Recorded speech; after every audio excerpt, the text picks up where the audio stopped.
ครับวันนี้ผมจะมาอู้เรื่องภาษาละนานะครับอันความจริงนี่ผมก็ไม่ใช่ว่าเรียนมาตั้งแต่น้อยนะมาหรือว่าเป็นบวชเนนมานะครับผมมาเรียนนั้นมาตอนใหญ่แล้วนะครับเมื่อประมาณ10 หรือ 12 ปีที่แล้วนะครับมาประมาณปี55น่ะ2555นะครับมาประมาณ12 ปีมานะครับอันเริ่มแรกโอ้โหเรียนคนเดียวครับก็คนใน Google นั่นแหละครับก็มันมีกะคะกะคะง่าก็ว่ากันไปนะก็เรียนYouTube เป็นบางตอนนะฮะของอาจารย์ของพระอันที่เพิ่นเตสอนเฮือจากเชียงรายบุญนะครับเสร็จแล้วก็มาก็เขียนลงไปในเฟซนั่นแหละครับเขียนไปเขียนผิดเขียนถูกนะครับก็ต้องยอมนะเขียนผิดเขียนถูกคุณณัฐนนท์อันที่อยู่เชียงรายเพิ่นส่งข้าวหงหินนะครับเมื่อที่มันเป็นเอ่อที่เปิ้นคัดลอกมาจากปับสาของ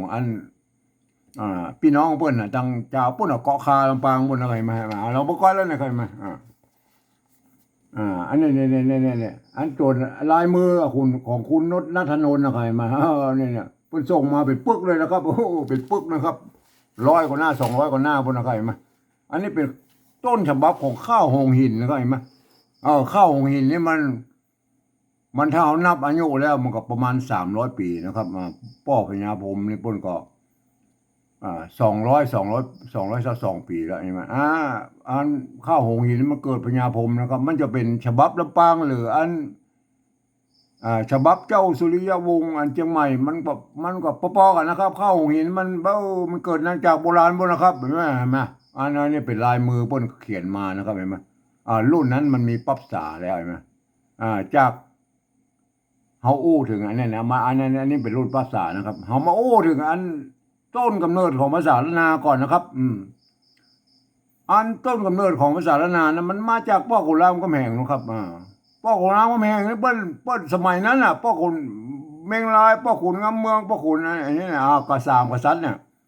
เปิ้นใช้ภาษาไอ้ฟักขามกันนะครับเขียนบันทึกลองไม่พอแล้วอันเนี้ยอันเจ้าอโยธยาพวกเอาบันทึกอันลักษิลาจารึกเนี่ยไปแปลงเป็นอักษรไทยครับนี่ท่านลองไปพอนะหลังรุ่น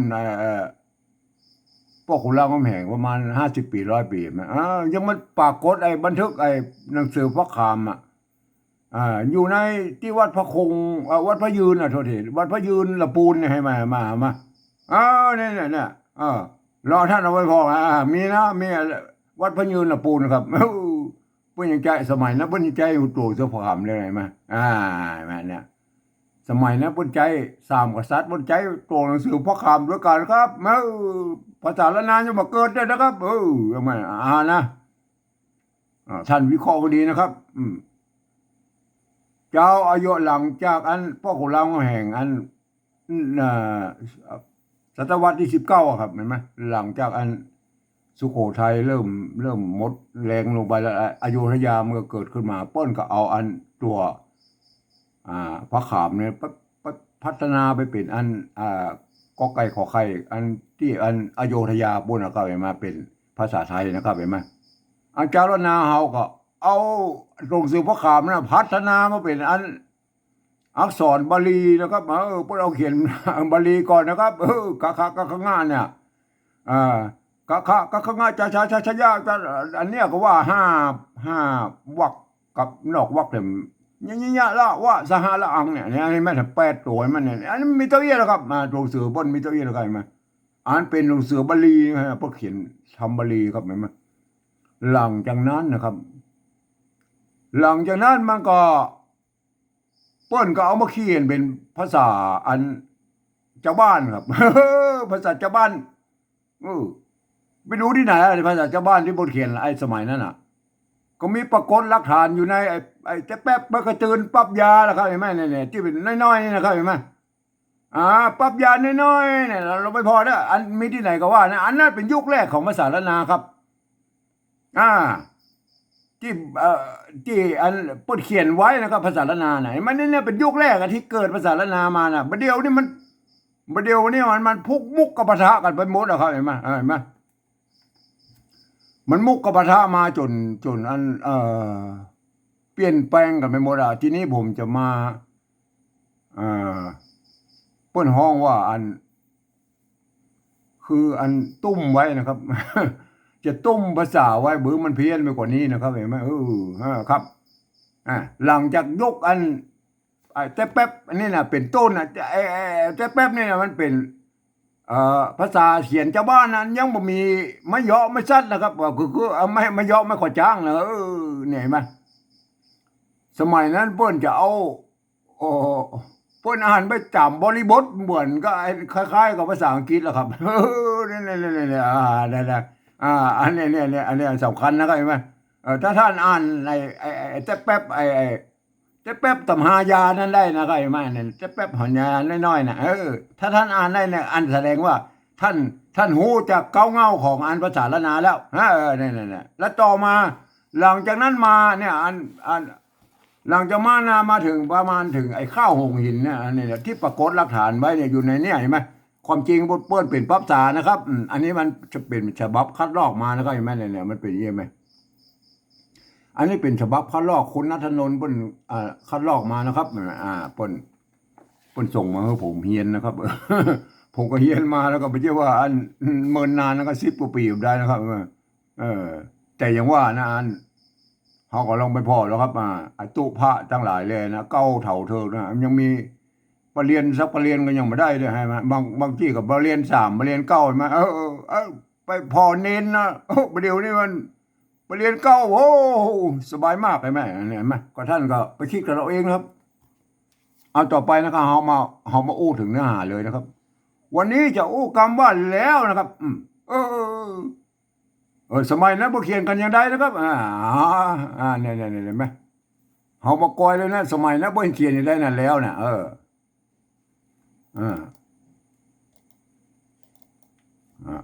แล้วเห็นไหมแล้วเห็นไหมแล้วมันก็คำว่ามาจากเฮาพลิกไปดูรุ่นนะครับไปมาในหันหน้าผมแล้วเอาไปก้อยไอ้หลักฐานในที่ผมผลนี้ไว้นะครับมันเนี่ยแล้วมันอันนี้เป็นภาษาอันละนายุคมันอาจจะเบอร์หน่อยนะครับเห็นไหมเอาเลื่อนหน่อยเลื่อนไปหาหน่อยโอเคอาจจะเบอร์หน่อยนะครับเฮามาก้อยเลยนะครับอาจจะเบอร์หน่อยนะครับเห็นไหมเนี่ยเป็นภาษายุคต้นๆนะครับนะที่อยู่ในปั๊บษาเล็กน้อยๆต่ำหายานะครับอันนี้เนี่ยตัวค้าเห็นไหมนี่เห็นไหมหลักฐานมันเขียนไว้แล้วก็ตัวค้าห่างเนี่ยเห็นไหมตัวว่าเห็นไหมเนี่ยเดี๋ยวนี้จะอ่านว่าอย่างอ่านว่าเขียวนะครับ อ่านว่าเขียวนะครับเปิ้นจะอ่านเขียวก็ได้ครับอ่านเขียวก็ได้เสียงเอกครับอ่านเขียวเสียงโทพิเศษโทเมืองก็ได้นะครับเห็นไหมเนี่ยโทพิเศษโทเมืองเนี่ยที่อ่านภาษาละนาภาษาไทยพูดเขียนไม่ได้แล้วครับเนี่ยโอเคนะครับ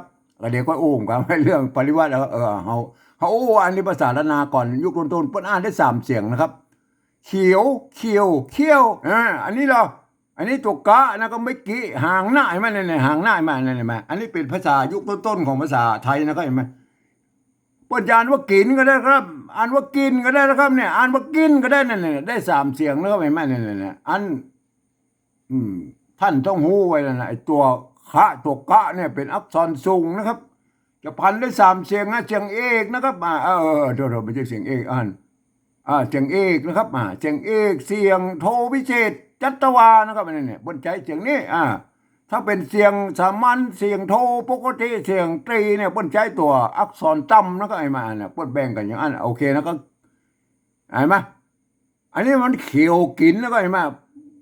ต้องอ่านว่าเขี้ยวกินไอ้มันเนี่ยมันเป็นยังไงหายอันเนี้ยหายมาตัวหะไม่กาหางใหญ่มาหายเนี่ยแลเนี่ยตัวแลไหมตัวแลบนเขียนอันอย่างอี้เนี่ยอันเนี้ยขึ้นไปแล้วตวัดหางอี้นะครับเห็นไหมตัวแลดุกวันนี้จะคือดูตัวแลจะอ่านอันนี้คือดูไปแล้วว่าหลักฐานมันมาอย่างอี้เด้อในสมัยที่เปิ้นบ่มีไม่เยอะไม่ซ่าแล้วนะเฮาไปดูอันตัวต่อไปแล้วแลตัวต่อไปนะบางตัวเปิ้นก็นี่แลบนเขียนอีนะเมื่อกี้ห่างตวัดนะครับห่างตวัดนะครับเห็นไหมอันนี้แหละได้นะไม้สัตว์นะครับเห็นไหมนั่นแหละไม้ไก่มี2 แบบนะครับเห็นไหม ไม้ไก่อันเนี้ยเปิ้นจะเขียนไปอีนั้นมาแล้วเปิ้นตะวัดเข้ามาหน่อยในมันน่ะเป็นอย่างนี้ไหมตะวัดเข้ามาหน่อยอย่างนี้มันเป็นไม้ไก่นะไม้ไก่สมัยนั้นเห็นไหมสมัยนั้นก็บางฉบับนะครับบางตำหายาเนี่ยพวกก็เขียนไปแล้วก็โว้งไปข้างนอกพวกก็มีนะก็โว้งกลับมาอีเนี่ยก็โอเคนะครับมันก็เขียนได้หลายแบบนะครับเห็นไหมไม้ไก่นะอันนี้ตัวได้นะได้เนี่ยเห็นไหมได้สมัยนั้นนะเปิ้นก็เขียนตัวอี้เราเปิ้นใส่ไม่ซัดเห็นไหมได้มาเดียวว่าเอาตัวเนี้ยเข้ามาเป็นได้เนี้ยไปเห็นนั่นแหละรุ่นหลังๆนะครับเอาวิจารณ์เลยแล้วก็วิจารณ์เลยรุ่นหลังๆเอาได้เนี้ยนะครับได้เนี้ยเอามาใส่มาไอ้ได้เนี่ยพอเขียนตัวนี้แล้วก็สมัยนั้นอันนี้อันนี้มันอันตัวซะอันเนี้ยไม่เกี่ยเนี่ยอันสระเอียไม่เกี่ยน่ะเมื่อมีตัวงะสะกดน่ะเปิ้นตัดไม่เกี่ยออกอันสมัยต้นๆแล้วนะครับไม่ใช่ว่ากำหนดกันมานะครับภาษาล้านนาพวกกำหนดจากภาษายุคต้นๆนี่มาแล้วก็เนี่ยเป็นยุคต้นๆนะครับมันนั่นแหละอันนี้จะอ่านว่าเสียงก็ได้อ่านว่าเสียงก็ได้อ่านว่าเสียงก็ได้นะได้เสียงแหล่ใช่ไหมได้เสียงแหล่เนี่ยท่านรู้นะได้เสียงแหล่โอเคนะครับดูตัวต่อไปหากนะครับหากส้มหมากนาวท่านยมหานหน่อยเดี๋ยวเอาเลื่อนหน่อยนะครับโทษทีเอาเลื่อนให้ดูหน่อยครับนี่ตัวห้าครับห้าตัวละนะครับตัวละในสมัยนั้นพวกเขียนเอาเสียงฮอเนี่ยในมันที่มันใจร่วมกันภาษาไทยภาษาอันละนาแล้วพวกใจตัวละเขียนแล้วก็เห็นมันเนี่ยห้าพวกน้องถ้าไทยกับรากนะครับเห็นมันเนี่ยอันละตัวกะมันอยู่ที่ไหนนี่ไม่ซัดเนี่ยนะไม่ซัดนี่มันเป็นตัวกะนี่เราอยู่ตรงลุ่มนี่แล้วก็เป็นมันเนี่ยอ่านว่าหากนะครับอ่านว่าหากนะครับอ่านว่าหากเป็นเสียงโทตายนะก็โทเสียงโทตายก็โทที่มันแบบมีไม้นะมันหากนะหากจอบมอบไอ้มันอันนี้มันเป็นเสียงโทปกติแล้วก็เนี่ยหากเอานี่เราอันนี้ตัวซาเนี่ยไม่กงเลยมันมันไม่กงนะสะกดด้วยตัวมาเห็นไหมอ่านว่าสมก็ได้อันนี้สมัยนั้นมันเป็นไม้โกะรูปเนี่ยพวกก็มีตั้งสมัยนั้นแล้วนะครับมาพวกก็ยึดถือกันมานะอ่านสมก็ได้อ่านส้มก็ได้อ่านส้มหากส้มเราส้มเห็นไหมอันนี้เราไอ้ตัวม้าเนี่ยไม้กาเห็นไหมมีไม้ซัดอยู่บนเนี่ย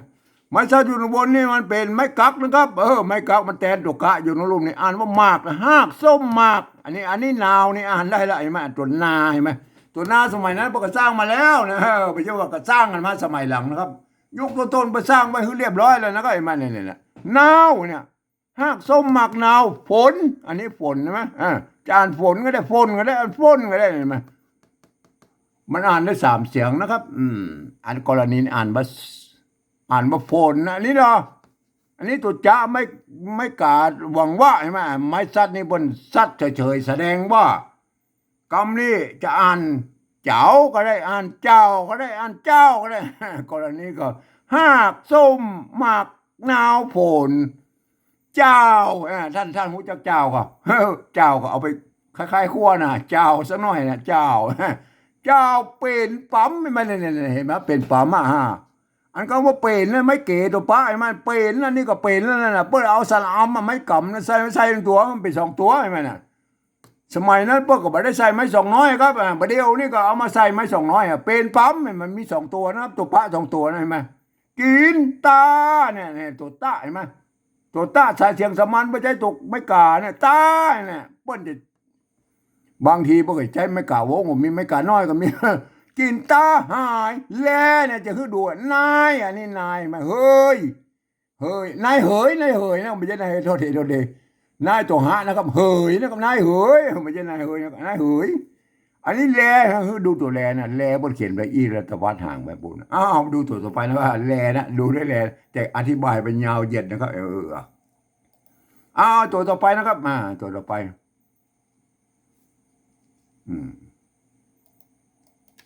ตัวต่อไปนี่มาเลื่อนหน่อยนะครับเท่าที่เมื่อมันแลแล้วจะคือมันเป็นแล้วเนี่ยได้แล้วครับเอาก่อนจะไปไอ้ตัวแล้วเนี่ยอ่านเลยนะครับไม่ใช่ว่าท่านต้องอ่านเขาได้นะครับไอ้มันเนี่ย อันนี้ตัวปะไม่เกี่ยนะครับไม่เกี่ยบนใส่ไม่ซัดนั่นน่ะเห็นไหมบนใส่ไม่ซัดอ่ะไม่เกี่ยน่ะไม่เกี่ยอันภาษาละนาบ่มีตั้งแต่บ่โดนสระเอียทะสระเอียละนาน่ะไม่เกี่ยอันไทยก็สระเอียนะครับบนใส่ไม่ซัดนี่กำกับไว้เพื่อให้มันแสดงว่าอันคำนี้มันสามารถผ่านเสียงได้3 เสียงเด้ออย่าบอกว่าอ่านเปียก็ได้นะครับอ่านเปียก็ได้อ่านเปียก็ได้ท่านจะอ่านอย่างไรก็แล้วแต่บริบทนะครับเรามาดูอันนี้แลไม่แลตัวแลใช่ไหมเมื่อใส่ตัวว่าอยู่นี่อ่านว่าแล้วใช่ไหมอันนี้เนี่ยอันนี้ตัวปะเนี่ยมาให้ไปกงอูตะกี้แล้วก็ผมเนาะผมเนี่ยอ่านผมเปียแลผมเห็นไหมท่านก็อ่านไปนะครับเห็นไหมเปียแลผมอันนี้มันอะไรอย่างหัวต้องก็ว่าอย่างนั้นมันขาดไปนะครับ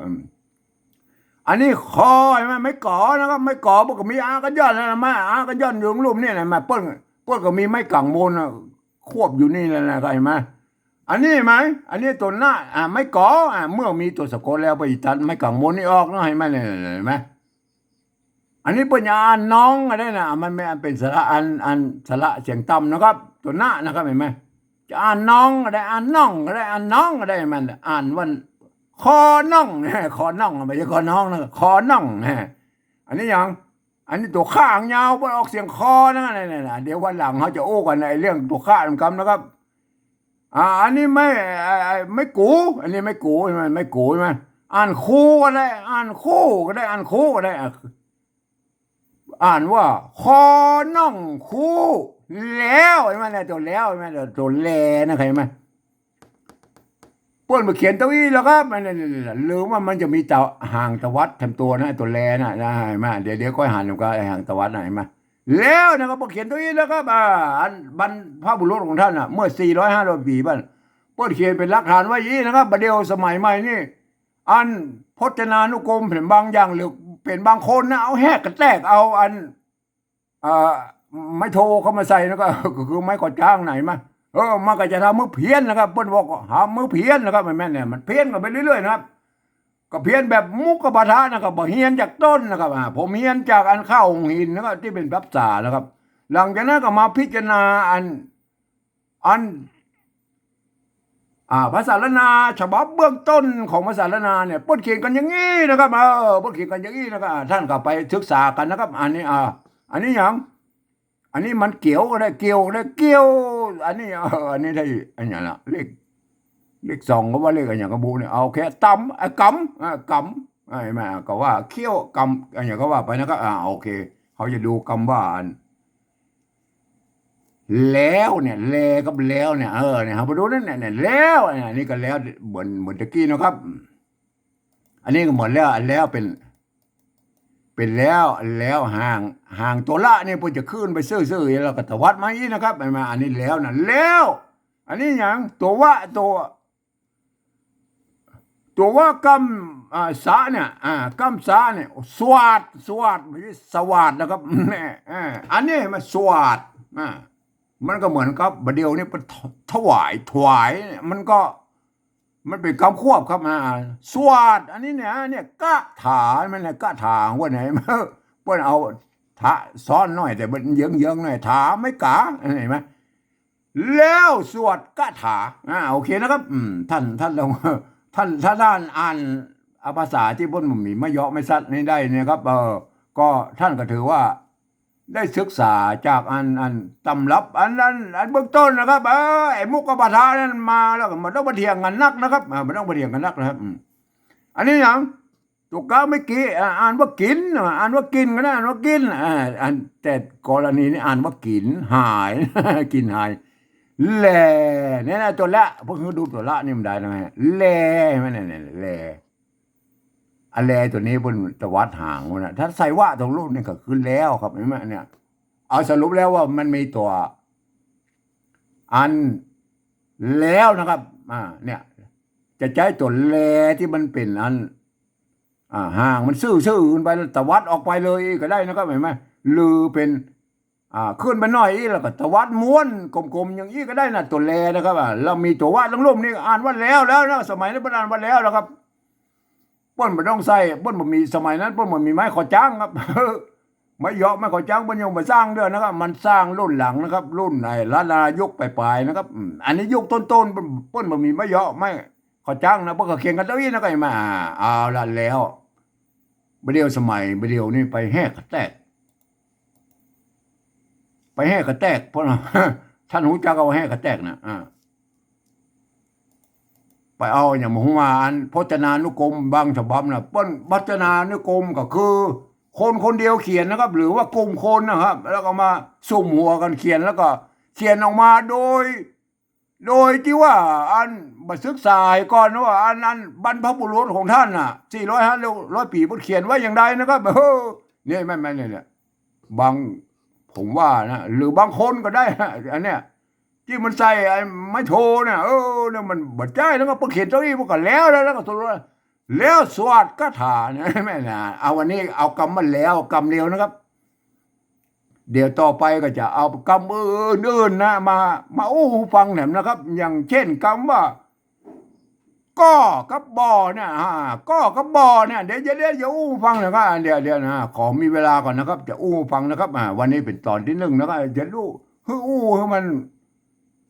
พยายามให้หมู่เฮาได้รักษาอันภาษาละนาที่เก่าเงานะครับที่บรรพบุรุษที่บนสร้างไว้นะครับเมื่อ400-500 ปีมาบัดเดียวมันเพ้อกันไม่หมดแล้วครับเห็นไหมบัดเดียวมันเพ้อกันก็คือต่างคนต่างเขียนบางคนเอาภาษาไทยมาเทียบเขียนก็มีเห็นไหมมันเป็นอย่างไรไหมเพราะฉะนั้นช่วยกันอนุรักษ์นะครับถ้าท่านจะอนุรักษ์ภาษานะสำหรับเรื่องข้าวเรื่องกะโหลกนั้นถ้าใครสงสัยแล้วก็ถามมาได้นะครับแล้วผมจะตอบเมื่อนะครับวันนี้ผมขอบรรยายเพียงแค่นี้นะครับ